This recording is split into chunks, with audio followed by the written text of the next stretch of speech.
Máster en Ciencia Política por la Facultad Latinoamericana de Ciencias Sociales, doctor en Ciencias Jurídicas por la Universidad de Chicago y postdoctorado en la Balliol College de Oxford. Es profesor ordinario de la Escuela de Derecho de la Universidad Torcuato Di Tella y profesor asociado de la Facultad de Derecho de la UBA.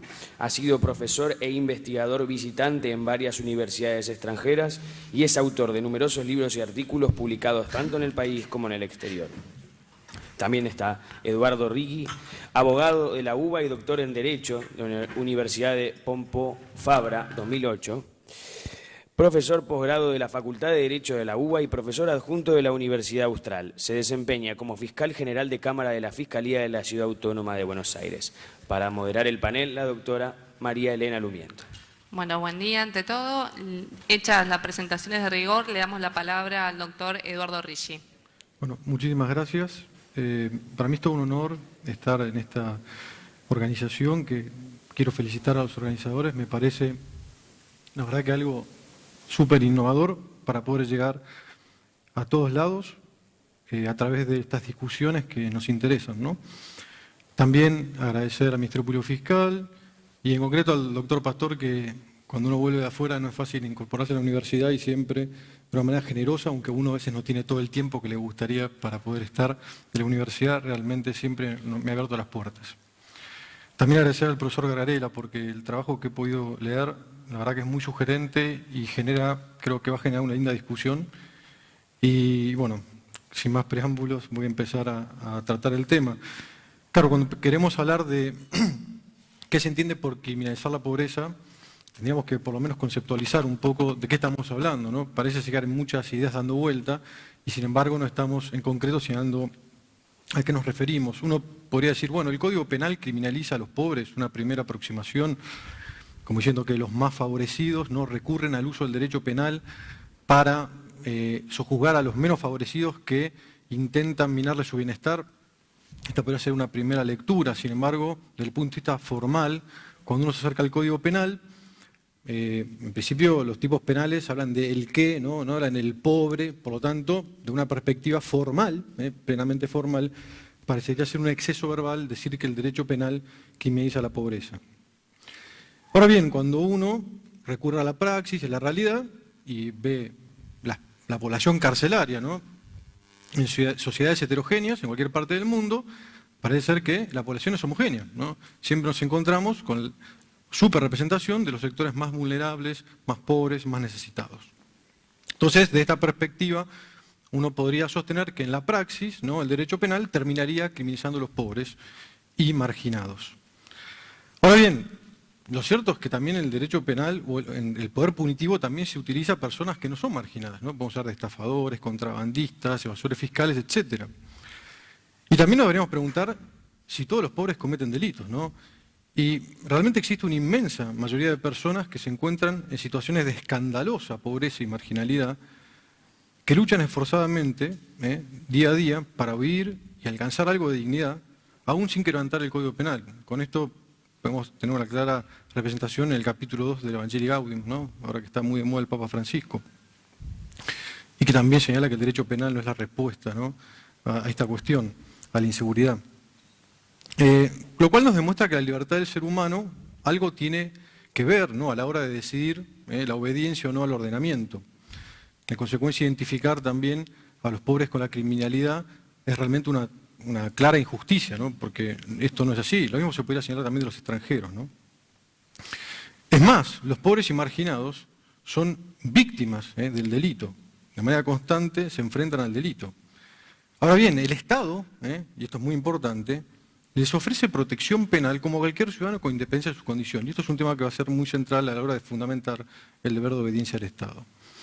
Bien, en realidad, para centrar lo que nos estamos refiriendo cuando hablamos de criminalizar la pobreza, lo que estamos aludiendo en realidad es a la legitimación moral de un Estado excluyente, que en mayor o menor medida lesiona la justicia distributiva y que se encuentra en condiciones de poder hacer responsable o reprocharle a esas personas que son víctimas justamente de esa infracción a esa justicia distributiva. Esto es lo que en realidad nos estamos planteando y es un poco lo que creo que intenta denunciar, ¿no?, de una manera muy impactante el profesor Gargarella. Claro, para poder responder a esta pregunta tendríamos que cuestionarnos cuáles son los presupuestos sociopolíticos del fundamento del castigo de atribución penal en nuestras sociedades. Un primer punto es la libertad moral de la gente. Acá lamentablemente no puedo entrar en el tema de las neurociencias. Creo que igualmente hoy en día el estado del desarrollo no permite ni probar la ausencia o la libertad, pero en cualquier caso, lo que sí en derecho penal operamos con esto, ¿no? Es una condición necesaria que el sujeto haya obrado de manera libre. Ahora bien, no es una condición suficiente, ¿no? Acá tenemos condiciones adicionales. Por un lado tenemos que decir que hay un vínculo que existe entre el ciudadano y el ordenamiento jurídico estatal, del que se va a derivar, por un lado, el deber de obediencia del ciudadano a ese ordenamiento, aunque sea externo, un deber externo de obediencia, no hace falta que el ciudadano internalice la norma. Y el segundo es, ahí sí, la legitimidad moral del Estado para poder reprocharle la falta del cumplimiento de ese deber. Claro, ¿cómo se construye este vínculo de deber, ¿no? ¿Cómo se construye? Bueno, acá hay dos perspectivas, y si, en lo que me alcanza, y creo que si he comprendido bien la propuesta del profesor Gargarella, se recurrió a un concepto de ciudadanía por autolegislación. Sí, un poco fundado a Günther no he citado, pero bueno, en Alemania Günther, Duff, el propio Gargarella, ¿no? Recurriendo al contractualismo y a la democracia deliberativa de Habermas y al republicanismo de Petit. En el fondo, las normas se encuentran justificadas cuando el sujeto puede verse como su autor, ¿no?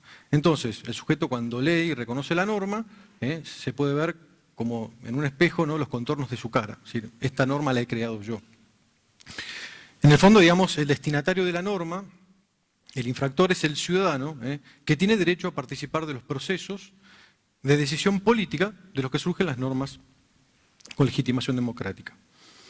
Claro, esto puede ser un primer planteamiento, ¿no? Ahora bien, ahí se presentan algunos problemas, ¿no? Por un lado, que el derecho penal no se rige por una cuestión de vigencia personal.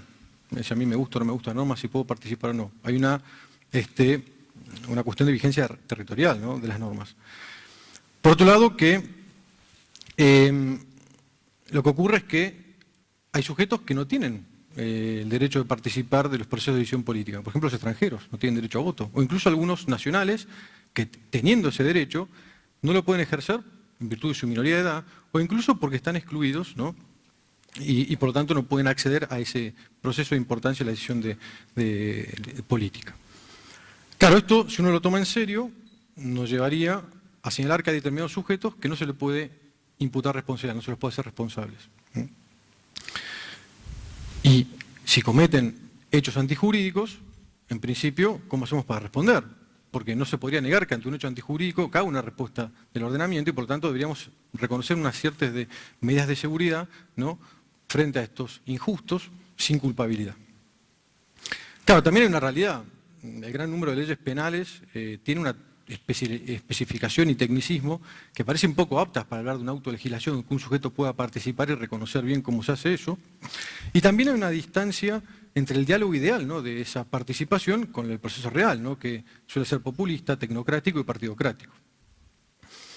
Algunos autores intentan darle respuesta diciendo, bueno, en realidad, si bien hay personas que no tienen este derecho, hay asociaciones que los nuclean, les permiten escuchar su voz e incluso pueden manifestarse. Sin embargo, este concepto de autolegislación parece ser un concepto bastante débil, ¿sí? Bien, la otra forma es, bueno, en realidad no podemos hablar del deber de obediencia a un concepto de autolegislación, sino un concepto de heterolegislación. Y en el fondo quienes no comparten aquí, yo no aclaré, pero me estoy basando este planteamiento en las enseñanzas de mi maestro, el profesor Silva Sánchez, en el libro Homenaje a Suárez Montes, profesor español. El otro concepto de ciudadanía penal vendría por la virtud de la igualdad de protección, ¿sí? En el fondo, digamos, quienes no comparten el concepto de autolegislación buscan una vinculación material en la cumplimiento de la ley en virtud del bien común, ¿sí?, como Spemann, por ejemplo. Y en el fondo la especificidad del derecho tiene la gracia, a diferencia de otros ordenamientos normativos, ¿no?, en que justamente pueden imponer normas y que los ciudadanos pueden sentirlas como no propias, Y de esta manera lo que se permite es no legitimar la norma en función del input, es de la autolegislación, sino del output, que sería porque le complican y limitan el poder de las élites oligárquicas y a la vez porque dificultan la exclusión de determinadas personas del ordenamiento porque ellas están igualmente protegidas por él. Esto me parece muy interesante, ¿no?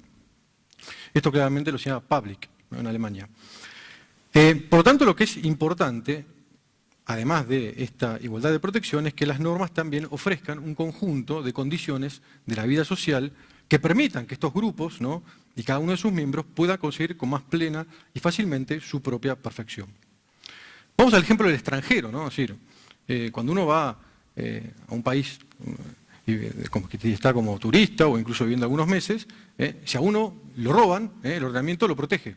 Y por lo tanto el ordenamiento lo que le pide es, bueno, vos tampoco robes, yo te doy la misma protección, ¿no? Creo que acá estamos a un concepto distinto al discursivo más realista, ¿no? Balsner, cuando explica el desarrollo del concepto de la ciudadanía romana, lo que explica es que Roma, cuando va conquistando a los pueblos conquistados, les ofrece su ciudadanía, pero no como derecho a acceder a la magistratura, a ser jurisconsulto, tribuno, etcétera, sino derecho a igualdad de protección, que es un poco a lo que alude San Pablo, para elegir su muerte y ser muerto por la espada y no por la crucifixión.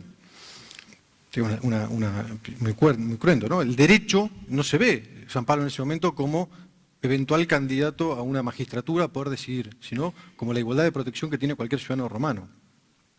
Por lo tanto, es importante hablar que de este concepto de ciudadanía por igualdad de protección es el que se deriva del deber de obediencia.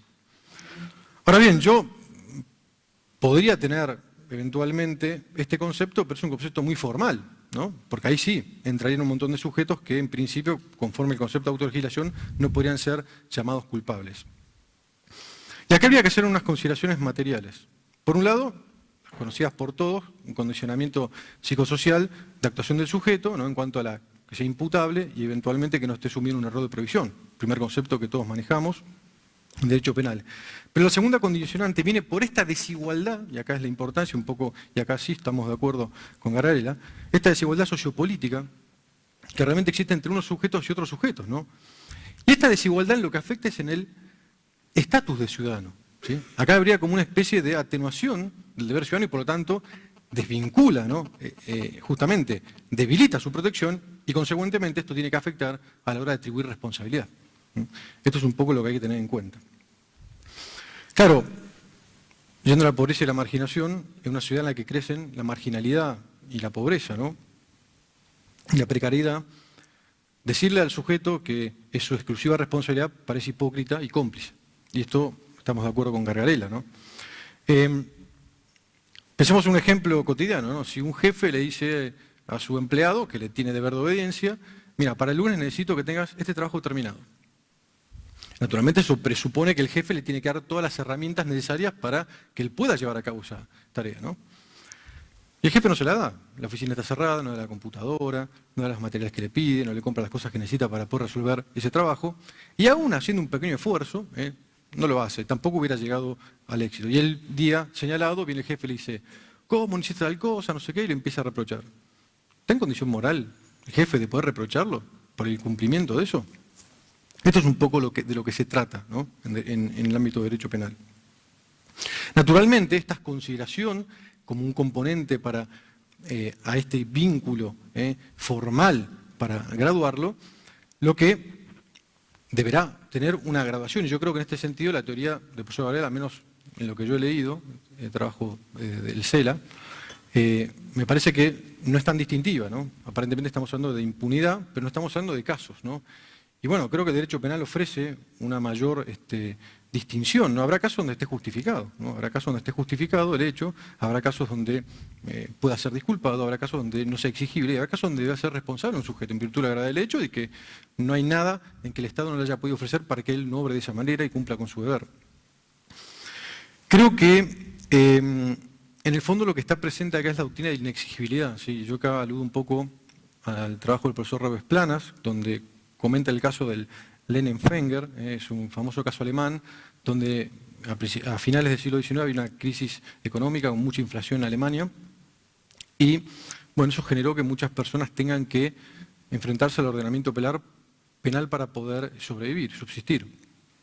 Bueno, en el caso estamos hablando de un caballo que tenía la maña de abatir las riendas y meterlas entre la cola y por lo tanto se desbocaba y no podía ser sujetado por el conductor.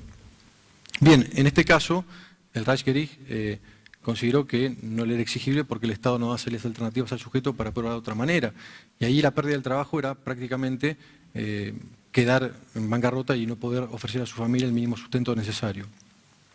Claro, hoy en día en Alemania eso y en España no sería defendible. En un Estado social y democrático, de derecho, que le ofrece salidas alternativas al sujeto institucionalizadas, hace que si el ciudadano se comporta de manera desobediente con el ordenamiento, pueda ser reprochado. Esto lo sostienen. En el fondo, lo que ahí señala el profesor Robes Planas es que en un Estado, en tanto comunidad, que impone coactivamente sus normas básicas de convivencia, no puede hacerlo contradiciéndose, esto es, pretendiendo el respeto de aquellas, sin otorgar posibilidades de cumplimiento alternativas que no resulten vitalmente lesivas para sus destinatarios. Esta es la esencia de la doctrina de exigibilidad y creo que es interesante tenerla en cuenta. La pregunta es, claro, bueno, delitos contra la propiedad. En la ciudad tenemos pocos, pero me parece importante, vamos al tema del derecho de acceso a la vivienda, que sería una cuestión ahí para discutir, ha habido muchos casos relevantes. Entonces, ahí tenemos que preguntarnos si existen mecanismos institucionales para ofrecer posibilidades de solución justa. En el fondo, lo que viene a decir esta teoría de inexigibilidad es, miren, si yo te hago responder penalmente, la solución sería injusta, porque yo soy corresponsable de esta situación en la que vos estás sumido. Lo que no quiere decir que haya situaciones en que va a responder y situaciones que estén justificadas. Y no todos los casos son iguales. Y esto es un tema importante que por ahí uno ha hecho en falta en el trabajo del profesor Gragarela, que no hay casos para poder debatir y ejemplificar. Y pareciera que todo cae en el ámbito de la impunidad, aunque también es cierto que él después hace una propuesta, ¿no? Mientras tanto, donde da una luz verde a determinados estados para poder seguir castigando. Esto es lo que queremos plantear ahora. ¿Qué queremos decir con esto? Bueno, ¿da nuestro Estado posibilidad de solución justa a la situación de conflicto que se daría a un sujeto que está en situación de calle? Bueno, la Ciudad de Buenos Aires tiene 5 paradores, donde le ofrece alojamiento a las personas que están en situación de calle. 5 paradores de hogares, constantes. Después también hay paradores de día y también hay subvenciones para determinados sujetos, incluso hay pagos de hotel a determinadas personas. Con lo cual uno podría señalar que, frente a estos casos, tendremos que ver en primer lugar si hay una usurpación, ¿no? La usurpación no es cualquier toma de un inmueble, ¿no? Tiene que darse los medios, porque es un delito de medio determinado, los medios específicamente determinados en el artículo 181. Pero en el caso de que fuera así, la pregunta es, bueno, ¿ofrece el Estado estas soluciones? Y aparentemente el Estado de Buenos Aires da determinadas soluciones. Por lo tanto, si el sujeto no ha acudido a esas soluciones, y el Estado, por lo tanto, no se ha hecho de la posibilidad de comportarse de manera alternativa, el Estado podría reprocharle que por su propia mano se ha querido hacer de un bien que el Estado en principio debería garantizar. Ahora bien, si ocurrió y el Estado lo rechazó, no lo aceptó, bueno, ahí está claro que el Estado tiene una culpabilidad y los ciudadanos deberían de alguna manera también aceptar esa complicidad del Estado y por lo tanto el Estado no podría ser hipócrita y decir yo te voy a hacer un daño ahora a vos cuando yo también te lo hice y cuando yo también he contribuido a ponerte en esa situación. Por lo tanto, quizá esa luz verde en la Ciudad de Buenos Aires quizá debería ser, calculo, considerada. El Estado parece que ha manifestado, y no de manera banal, que tiene una posibilidad de abandonar esa obscenidad de situar a determinadas personas en el ámbito de la marginación. Y un tema que no se aborda en el trabajo del profesor Garay, me parece muy interesante, es cuando se instrumentaliza la pobreza. Porque también hay muchas situaciones en las que determinadas organizaciones se valen de situaciones de personas que están en necesidad y las llevan a delinquir, pero para beneficio de ellos. Creo que esto es un tema muy importante, ¿no? Cuando alguien, a través de otro, lleva a cabo un hecho. Estamos ante un caso de autoría inmediata, ¿no?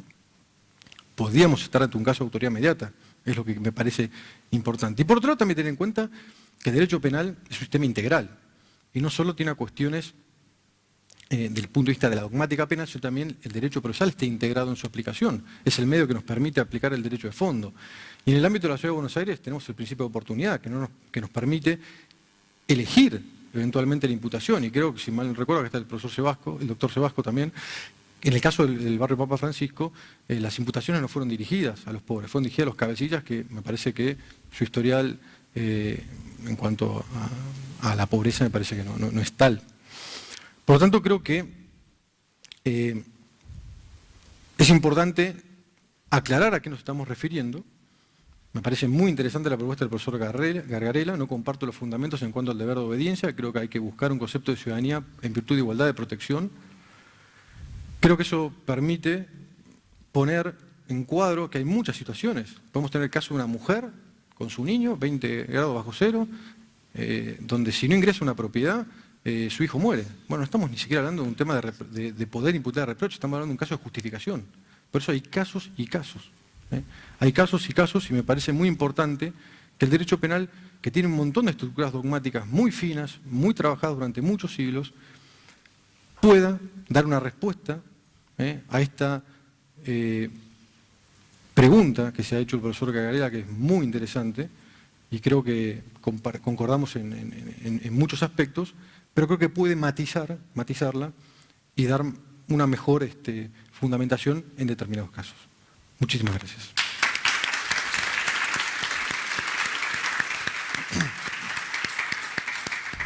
Bueno, ¿se escucha? Sí, sí.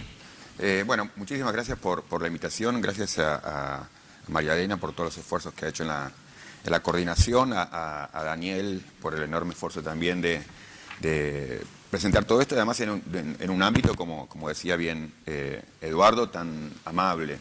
Y gracias también, Eduardo, por haber tomado en serio el trabajo y explorar coincidencias y disidencias. Yo tengo una aproximación a los temas penales como extranjero que soy en el área.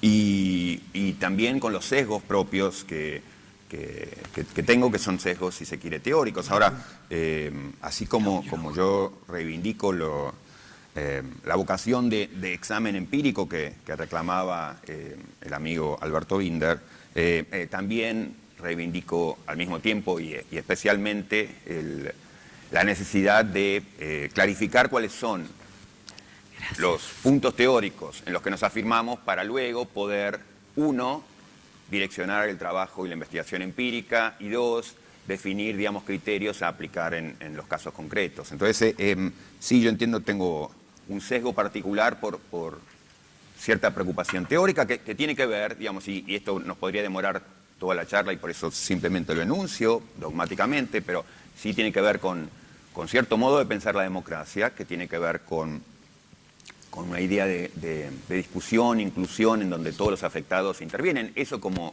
ideal regulativo, no como una práctica que uno ve todos los días, sino como un ideal regulativo desde el cual uno critica la práctica. Es el punto de vista desde el cual uno somete a crítica la práctica. Y también una cierta idea sobre lo que yo llamaría teoría de la justicia, y que tiene que ver con, bueno, también al menos con un par de valores que también requieren un trabajo de especificación concreta, que tienen que ver con la idea de igualdad y la idea de comunidad.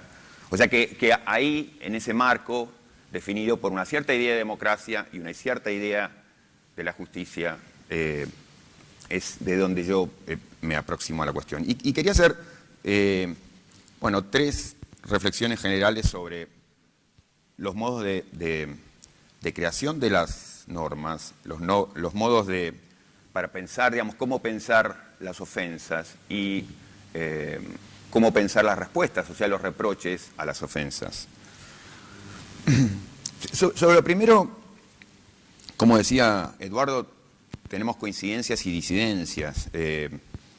Yo efectivamente afirmo defendería una idea muy fuerte sobre el lugar que tiene que tener el ciudadano en la construcción del derecho en general. Y hablo del derecho en general para, luego uno puede especificar lo que nos interesa aquí, el derecho penal, digamos, pero pienso en la creación, en la aplicación y en la interpretación del derecho en general, y también en la creación, aplicación e interpretación del derecho penal.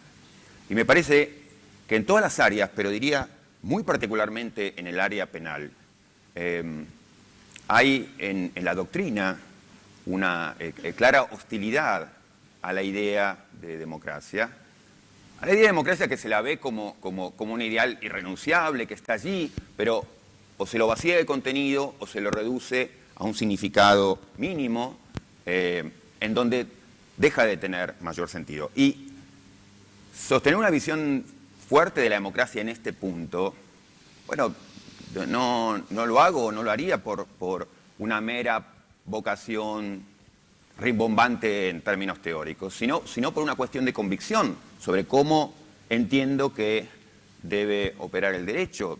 El derecho en todas las áreas, pero muy particularmente cuando lo que está en juego es el uso de la fuerza, es el uso de la violencia, por supuesto que tiene que tener, que debe estar informada por lo que son nuestros compromisos fundamentales. Yo creo que hay problemas tanto en lo que está escrito como en los modos en que se aplica lo escrito y en los modos en que, sobre todo, se interpreta lo escrito. Y por supuesto que vamos a tener siempre dificultades y va a estar el caso difícil. No creo que el caso de los extranjeros sea particularmente difícil, pero lo podemos tratar también. Pero más allá de esos casos difíciles, me parece que es claro y es necesario que siempre, pero muy en particular cuando lo que está en juego es el uso de la fuerza, seamos protagonistas en un sentido no trivial de las normas que se van a aplicar sobre nosotros. El doctor Sebasco citaba, digamos, y no es la primera vez que lo escucho citar a Rousseau al respecto, la idea de someternos al dulce yugo de la ley, la idea rousseauiana de someternos al dulce yugo de la ley. Pero Rousseau tenía una idea particular de la ley, justamente la idea en donde somos creadores de la ley. Entonces, claro, luego yo voy a ser esclavo de la ley, pero porque soy el autor de la ley.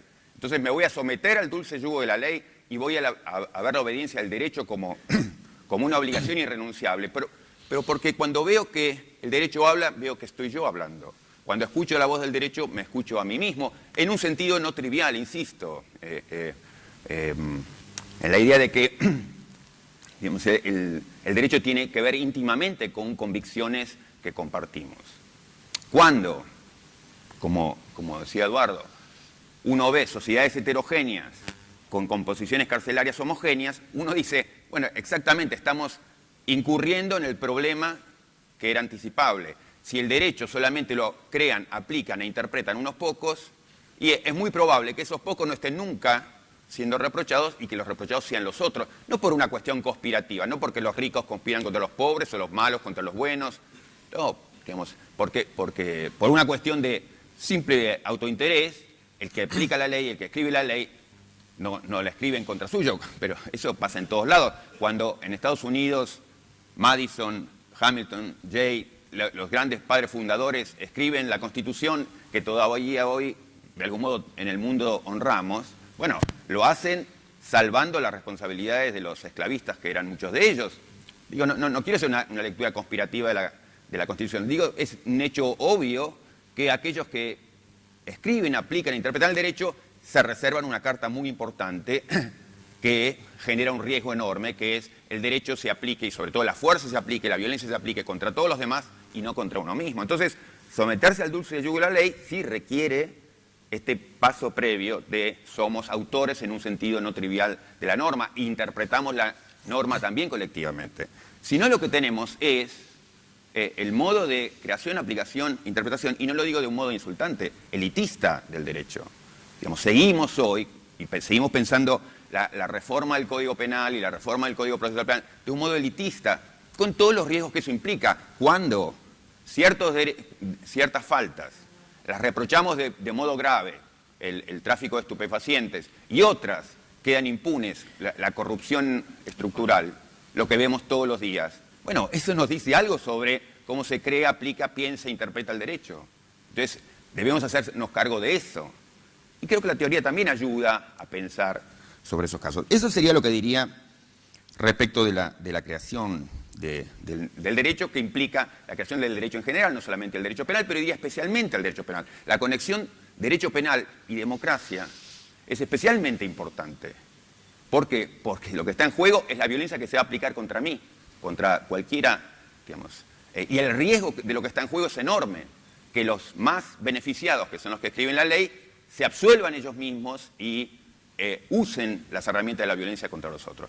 Por supuesto, todo tipo de creación incurre en riesgos, pero tener una idea de democracia robusta ayuda también a vacunarnos, a estar firmes contra el populismo penal, porque defender una vinculación entre democracia y derecho penal, si uno parte de una idea de democracia no boba, implica estar perfectamente preparado para criticar tanto el elitismo penal como el populismo penal.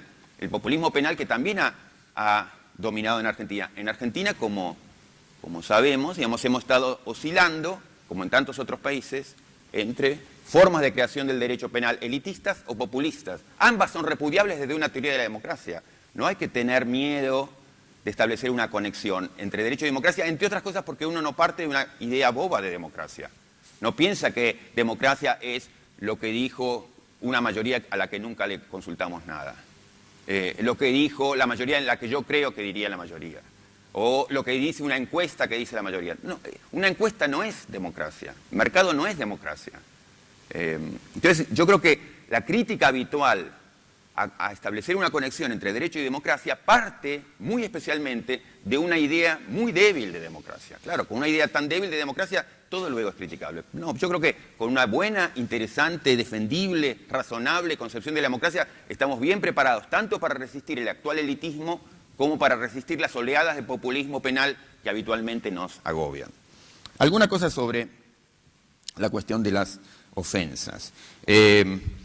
Muy en particular cuando partimos de una cierta idea de la democracia y de la justicia, sobre la igualdad, etc., empezamos a reconocer de qué modo pensar las ofensas.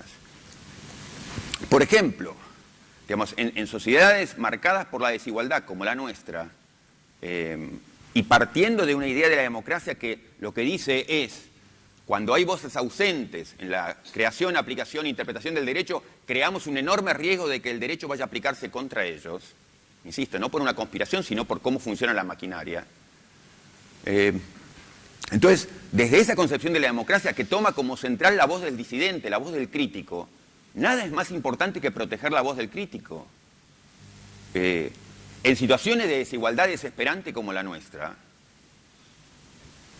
por un lado, la ausencia sistemática de ciertas voces es un llamado de atención a todos y en particular a los funcionarios públicos. Estamos creando un riesgo extraordinario de que el derecho esté sesgado, de que cuando el derecho hable, muchísima gente, buena parte de la sociedad no lo escucha, no lo entiende. Y si le ponen un traductor lo repudia. Si le dicen qué es lo que está diciendo el derecho, lo desconoce. Pero no por maldad intrínseca, sino porque el derecho habla otro lenguaje que no tiene nada que ver con sus intereses, sus búsquedas, sus compromisos, sus necesidades.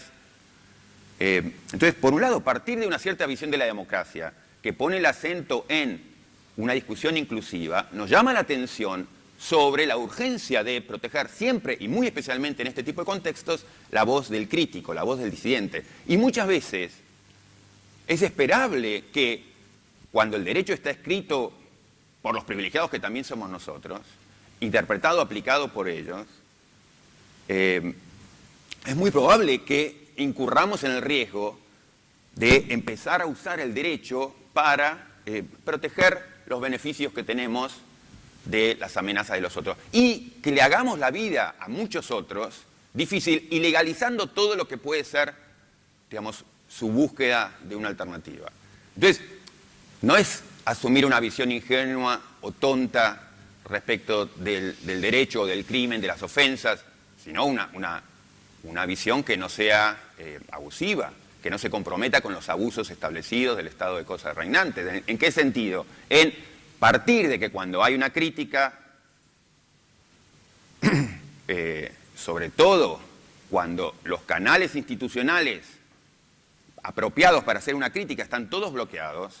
¿En qué sentido están bloqueados? Y en que para la gran mayoría es totalmente irrelevante para quién vota, porque al día siguiente de cómo votó, el sistema empieza a actuar para otro lado. Esa es la concepción de la democracia que predomina en países como el nuestro.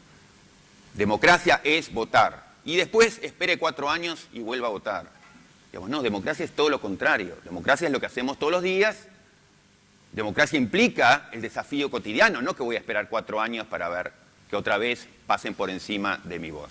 Entonces, cuando uno tiene este tipo de concepción de la democracia, por un lado reconoce esto. Hay mucha gente que va a desafiar el derecho, no porque le guste por deporte, no porque encuentre divertido desafiar el derecho, sino porque antes le cerramos todos los caminos. Insisto, eso no quiere decir impunidad.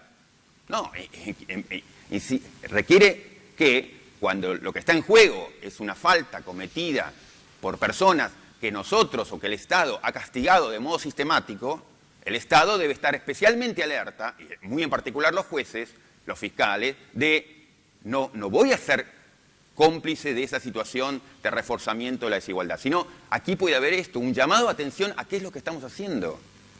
O sea, traducir eso, no de modo bobo, no de modo ingenuo, sino, digamos, de modo consciente del riesgo en el que estamos incurriendo cuando el derecho se alimenta de este modo. Entonces, ser consciente de lo que puede implicar una falta, un desafío del derecho. Muchas veces quienes protestan, digamos, no protestan porque les gusta cortar la calle o estar todo el día pescando mojarras. No, protestan porque tienen hambre, o protestan porque les han comprometido a ciertos beneficios que se los niegan, muy en particular en contextos como el de la ciudad de Buenos Aires. Digamos, el hecho de que haya un techo, un shelter, un lo que sea, bueno, dice bastante poco en una ciudad que se ha comprometido en su propia constitución con una lista de derechos sociales infinita, que además los llama directamente operativos. Bueno, entonces hágase cargo, o reforma la Constitución, o la tira por la ventana, o asume el compromiso que eso implica. Si uno quiere tomarse en serio la Constitución, dice, bueno, ¿qué es lo que usted está haciendo con este tipo de derechos increíbles que usted me dice que me va a garantizar?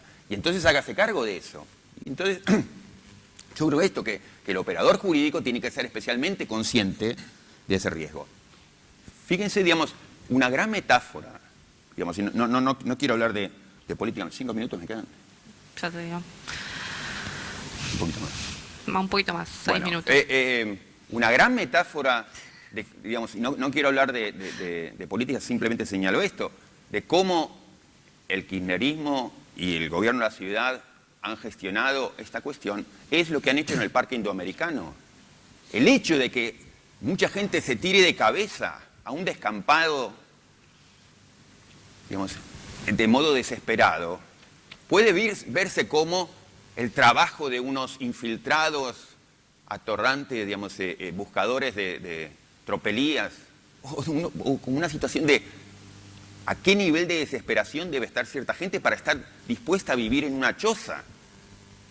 Qué llamado de atención increíble que es. ¿Qué ha hecho el kirchnerismo y el macrismo? ¿Qué han hecho frente a esa denuncia tremenda, digamos, de ese conflicto social? Si la principal respuesta es, aún las promesas de conciliación, de acuerdo, de ayuda mutua, de cooperación, que se hicieron luego del escándalo, digamos, se han incumplido, y las medidas que se empiezan a poner en marcha, o se tratan de poner en marcha, son de las de criminalización, obviamente que, digamos, las autoridades políticas y judiciales empiezan a ser corresponsables de una situación de agravio sistemático a nivel constitucional que el derecho penal ayuda a reforzar.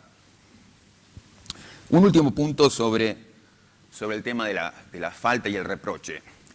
Nadie duda y nadie quiere ser ingenuo, y yo tampoco quiero ser ingenuo, aunque pida, digamos, una lectura distinta de cómo se piensa el derecho, cómo procesar la cuestión de la ofensa. También, digamos, entiendo, como cualquiera puede entender, que hay personas que cometen faltas que son graves hacia los demás y que merecen ser reprochadas esas faltas. Pero hay también poner un momento de pausa y pensar un poco antes de abalanzarse como tendemos a abalanzarnos frente a esas faltas. Aquí sí los hemos encontrado, aquí sí que están en falta.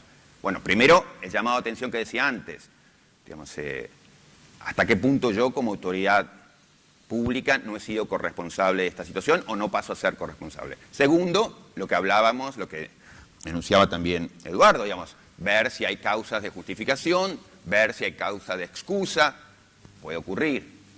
Pero luego, si es que efectivamente estamos frente a una falta que merece ser reprochada, también hay que seguir pensando. No terminó ahí la cuestión, porque los reproches pueden ser reproches hechos de distinto modo.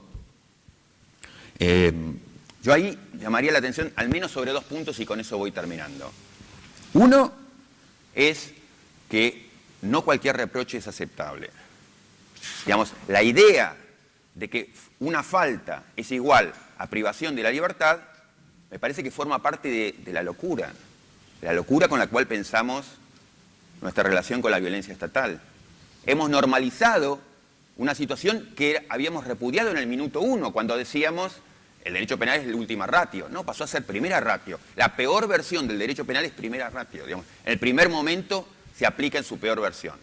Bueno, irracionalidad absoluta. Más allá de la irracionalidad implícita, escandalosa, en la idea de que, como forma de asegurar su reintegración social, lo aíslo de toda la sociedad, de sus parientes, de sus amigos, de sus hermanos, y lo vinculo con las personas a las cuales le he reconocido que cometen las peores faltas. Luego, si veo que esa persona se reincide, bueno, espero que asumamos las culpas en vez de volver a apuntar con el dedo. Hemos sido absolutos creadores de esa situación. Digamos, es una irracionalidad absoluta. Yo creo que por los modos en que se ejerce, la privación de la libertad hoy merece considerarse muy cerca de la tortura. Por lo tanto, no hay derecho penal mínimo en esa situación. Si la forma en que reprochamos es tortura, la tortura no puede ser aceptada en ninguna condición. Entonces, lo que hay que pensar es cuál es la forma de reproche razonable en vez de asumir la barbarie que hoy asumimos y naturalizamos. Simplemente seguir pensando. Digamos, está en juego los derechos de muchas personas. Y eso no implica perder de vista los derechos de las víctimas, porque es otra irracionalidad que no debemos aceptar, que cuidar y tomar en serio los derechos de los victimarios implica repudiar, insultar a las víctimas. No, son dos cosas que pueden perfectamente tratarse por separado. Protejo a las víctimas, hago lo mejor por impedir que eso se repita y tomo como seres humanos y no como animales a los victimarios. Entonces hay que seguir pensando al respecto. Y no simplemente, bueno, hagamos otro seminario, no. Hoy estamos comprometidos con violaciones gravísimas de derechos humanos en la materia. O sea que pensar, digamos, consciente de la falta que hoy estamos cometiendo.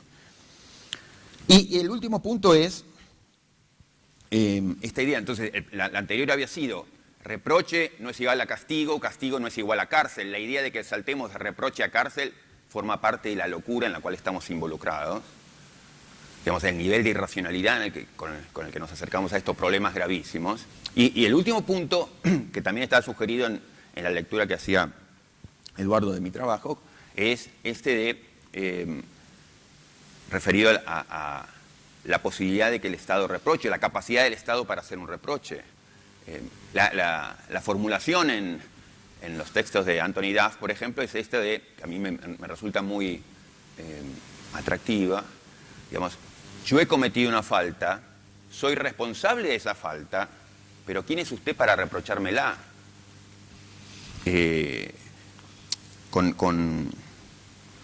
Digamos, el jefe de familia que a sus hijos adultos, con todas las salvedades que ya sabemos que hay que hacer, cuando pensamos paralelos entre Estado y familia, digamos, si a alguien no le gusta el ejemplo, me descomprometo con el ejemplo, pero la idea es, si el Estado, como el padre de familia, es un abusador de sus hijos mayores, y luego ese padre abusador le reproche al hijo que digamos, la falta que ha cometido, y el hijo tiene todo el derecho del mundo de decir, pero, digamos, ¿qué has hecho vos para tener autoridad, ganar autoridad para hacerme un reproche? Entonces, efectivamente, cometí una falta, efectivamente, soy responsable de esa falta. Por eso, y es para mí un acercamiento interesante a la cuestión, porque no implica renunciar a la idea de que, como soy pobre, no soy responsable. Tengo carta libre para hacer lo que se me ocurre. Tengo piedra libre, vía libre, carta blanca para hacer lo que se me ocurre. No, cometí una falta, soy responsable, pero todavía tenemos que seguir conversando porque no sé cuál es la autoridad que usted tiene. Y en estados que consistentemente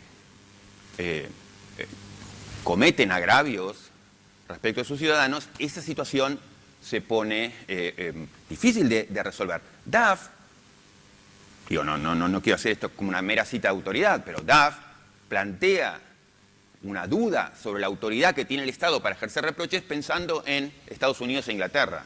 Por supuesto que para Argentina, digamos, la situación es mucho más grave. Insisto, porque no me basta con que el Estado tal o cual me construya un centro donde puedo ir a pasar una noche sin que me violen en la calle. Digamos. No, pero digamos, ese es gracias, pero empecemos ahí la conversación. Cuando, especialmente, en el contrato básico, que es la Constitución, en este caso la Constitución de la sociedad, de la Ciudad de Buenos Aires, lleno la Constitución de derechos a más no poder, cualquier derecho que veía circulando por el mundo lo incorporé en la Constitución. Bienvenido, bien hecho, muy bien. Pero hágase cargo si es que lo va a poner. Mucho más si los va a llamar derechos directamente operativos. Entonces, si luego incurre en incumplimiento cotidiano, genera una práctica de incumplimiento, tanto el gobierno de la ciudad como el gobierno nacional, cada quien peor.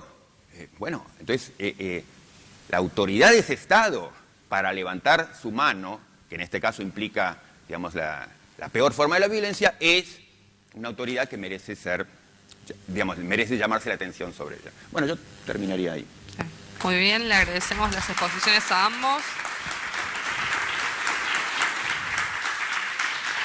Y bueno, yo coincidiendo con lo que decía Gargarella, veía difícil la idea de un reproche casualmente por esto que dice Roberto, es decir, un reproche es un juicio que vos hacés acerca de si alguien se comportó de acuerdo a normas y obró conforme a esa comprensión.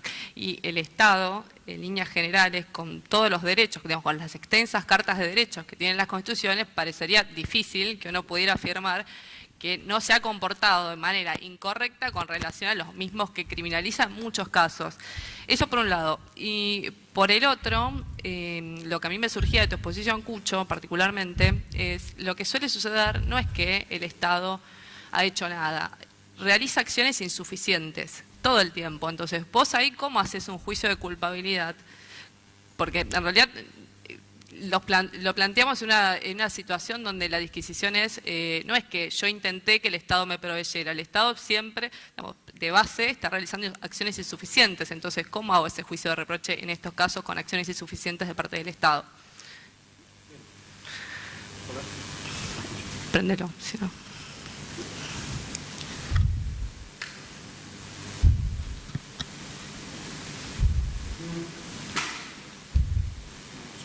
¿No funciona? Bueno. Ahí va. Bien, en primer lugar, no sé si por ahí quedaron claros que hay un punto de coincidencia. Claro. Sí. Me pareciera que en primer lugar, bueno, hay muchos planteos de coincidencia. A mí, yo naturalmente coincido, antes de responder a tu pregunta, coincido que tenga un concepto de democracia fuerte, pero me parece que es muy idealista, porque en ese planteamiento también participa la oligarquía. Entonces, reconozcamos a la ley la importancia también de ponerle límites a la oligarquía y de incluir al excluido y evitar que se lo excluya. Me parece por eso que el concepto de ciudadanía que defiende el profesor Silva, del que yo estaba dando, es un concepto donde justamente lo que permite es que la ley iguale y limite. Y esto me parece un tema interesante. Porque si no pareciera como un tema, bueno, cuando yo no me siento identificado con la ley, parece que hay un derecho a la desobediencia, ¿no? Y bueno, para hablar de desobediencia, creo que tenemos que estar ante un injusto manifiestamente intolerable, ¿no? Un derecho a resistencia fuerte en ese sentido, y ahí estaremos de acuerdo también, ¿no? Pero por eso creo que la crítica al tema de la autolegislación iba por ese lado. Con respecto al tema del reproche razonable, el derecho penal moderno está en contra de que reproche significa cárcel. De hecho, el derecho intenta disminuir la violencia de la mayor manera posible. Es decir, está claro que el Estado impone violencia con el derecho penal y el delito es violencia. Entonces, ¿por qué mal contra mal? ¿No? Bueno, expliquemos que el derecho no es solo la imposición de un mal, sino que también hay un bien, que es la afirmación de la vigencia de la norma. Entonces, de esta perspectiva, si uno afirma la ofensa, lo que sería el ámbito de la norma primaria, lo que puede es recurrir a una matización en el ámbito de la aplicación de la norma secundaria, a través de salidas alternativas, de una imposición de pena, de reducirla, e incluso hasta la gracia, el derecho de gracia, ¿no? Podría haber casos del derecho de gracia. Y creo que esto es importante. En el fondo, el perdón, lo primero que permite es el reconocimiento recíproco del otro, ¿no? De estar en esa situación. Y creo que esto es muy interesante y muchas veces no se recurre en los ordenamientos. Yo cuando leía su trabajo, como no había ningún ejemplo, y cuando usted habla de el Estado, cuando empieza a demostrar razones para abandonar la obscenidad, no tiene que ser un concepto trivial, pero bueno, ¿cuál sería el concepto para decir que un Estado, porque si Estados Unidos para DAF es obsceno, entonces claro, pues creo que Argentina con respecto a otros países está mucho mejor, entonces me parece que ahí habría que matizar un poco y explicar, ¿no? Porque también hay provincias que hacen un esfuerzo que otras no lo hacen. Entonces de repente, la aplicación del derecho, ¿qué es? en principio no es federal, es local, ¿no? Entonces, es cierto que hay un deber de solidaridad con el otro ciudadano. Creo que ahí esta perspectiva, eso no sé si lo explica bien la teoría que usted plantea. En cuanto por eso la explicación, en cuanto a qué se entiende por derecho de acceso a la vivienda, es que hay un derecho subjetivo de cada ciudadano de que el Estado me dé una propiedad. Bueno, esto lo han dicho que no es una elección de resultados, es una elección de medios, ¿sí? Y dentro de esos medios lo que hay es la disposición de determinadas condiciones para que una persona pueda acceder a eso. Crédito, shelter son paliativos, ¿no? También los subsidios son paliativos. Y esta perspectiva la Corte, cuando analiza el caso Quispe, no sé si lo conoce, está hablando de una persona con problemas de incapacidad, ¿sí? Lo que dice no fue suficiente y le ordena al Estado que, digamos, cumpla con eso.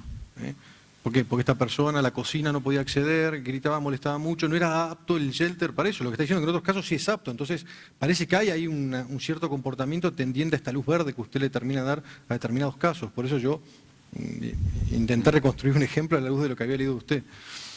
Y esa es la pregunta que yo digo. Evidentemente, me parece que un planteamiento, si uno lo sigue de manera coherente, uno ya en la primera etapa debería dejar de llamar culpables a determinados sujetos, que ahora lo está admitiendo, que deberían ser incluso llamados culpables, porque participarían de esa discusión, con lo cual me parece que hay un cambio de opinión en esta perspectiva que es interesante, que de alguna manera daría lugar a la crítica que se le ha formulado, pero no obstante, coincidiríamos en cuándo le puedo reprochar, y esto sí, ahí la contestación a la respuesta.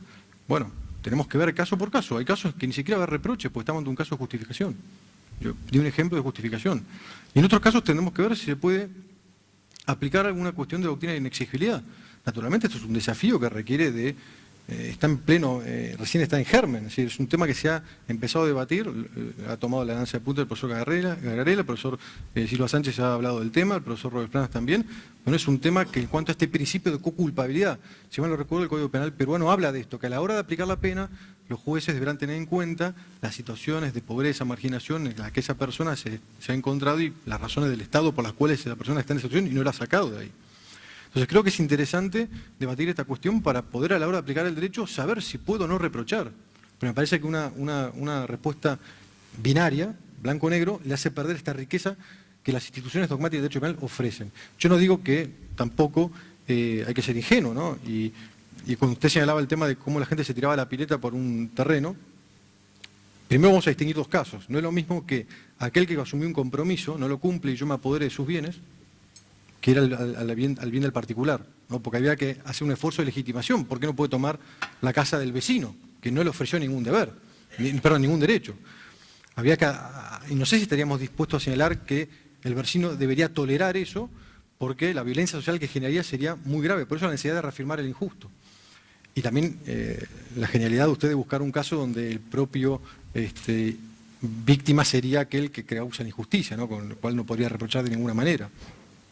Un ciudadano puede decir, mire, yo pago mis impuestos, hago todo lo que tengo que hacer porque usted no me defiende, ¿no? El problema de que cuando llegamos a los casos del reproche, cuando no hay víctima, cambia la cuestión de cuando hay víctima. Esto también hay que tenerlo en cuenta, ¿no?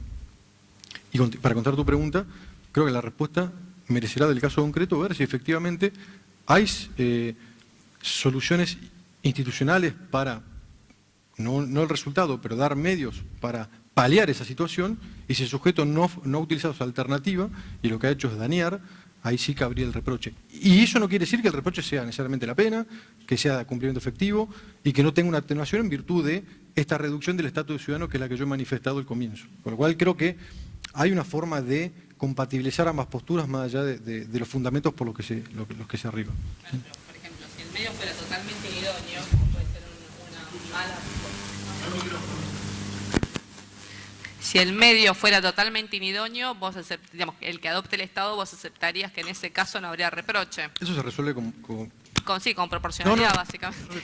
Con lo que nosotros llamamos, con el ámbito de la delegación, ¿no? Si yo le delego a alguien una función que se erige como garante, ¿no?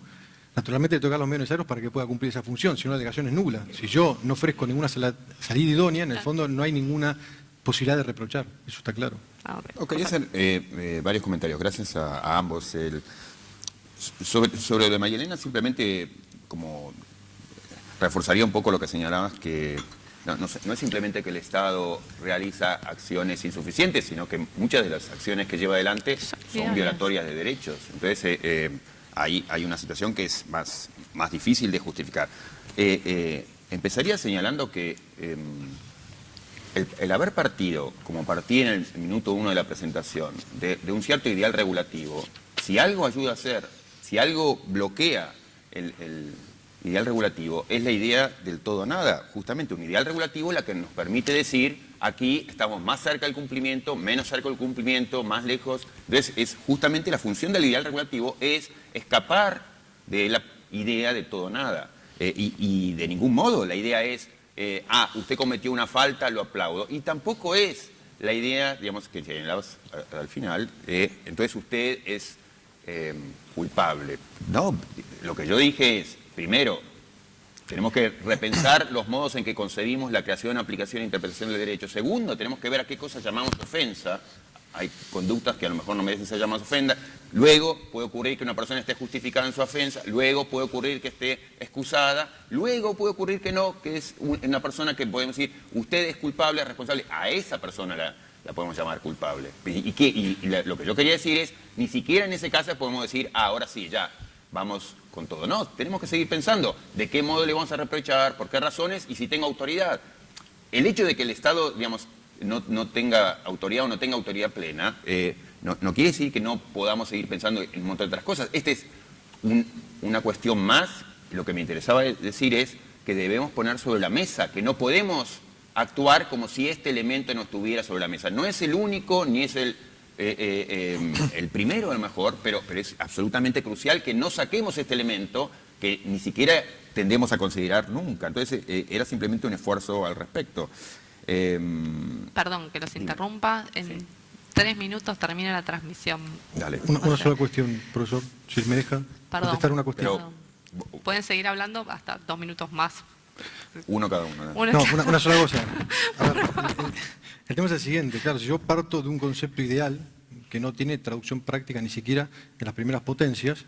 Pero la idea de igualdad de la ley es ideal. Está bien, pero déjame terminar, porque si yo planteo un presupuesto ideal, que no tiene aplicación práctica, voy a tener que señalar que siempre va a ser injusta la aplicación de aquel que no puede participar. Con lo cual, siempre vamos a estar hablando de una tortura. Y eso, si fuera así realmente, incluso podríamos señalar que no habría ningún derecho a obediencia, eso nos lleva al estado de naturaleza, porque no hay ninguna posibilidad de imponerle a un sujeto el incumplimiento de una norma. Y esto, yo lo digo porque lo he visto por extranjeros, cuando la gente vio el himno americano, no sabía si tenía que hacer las valijas o no, e irse. Entonces, claro, a lo que voy es lo siguiente, y volviendo al tema no nos olvidemos que ahí sí hubo una instrumentalización de los pobres, que hubo una ausencia del Estado y cuando sonaban los teléfonos se fueron todos. Pero entonces, si lo que hay digo alguien es, que si instrumentalizamos tampoco dejar impune la instrumentalización. Eso me parece un tema que hay que tener en cuenta, porque si no, se termina castigando a los pobres. Incluso en el caso del barrio Papa Francisco, lo que pasó fue que a la noche llegaban los argentinos y decían, usted como es paraguayo se va, y los usurpaban a los usurpadores con violencia, a los que antes la organización le había vendido la casa. Entonces, defender esa injusticia. Lo que diría es, por un lado, no puedes hacer un llamado a que no dividamos el mundo en blanco y negro y decir, si no pasa esto, volvemos al estado de naturaleza. No, todo lo contrario, digamos, se puede pensar muchísimo en el medio y es importante que hagamos ese esfuerzo. Segundo, siempre trabajamos con ideales, la Constitución, el derecho, la idea de igualdad ante la ley que presentabas como tu punto de referencia, es también una idea que merece ser repensada en cada caso concreto. ¿Qué quiere decir igualdad ante la ley? Entonces, es tan ideal como cualquier otra idea. Desconocer, como solemos desconocer, cuál es el peso de ideas de justicia, democracia, etcétera, trae consecuencias enormes, que era un poco lo que me interesaba señalar. No es que solamente pensemos el derecho penal con esas categorías, no, pero si no tenemos esas categorías, luego todo trabajo empírico va a estar desorientado, digamos. ¿Qué cosa es lo que vamos a querer probar? Pero bueno. Bueno, les agradezco mucho la excelente exposición de ambos y nos vemos a las 3 de la tarde.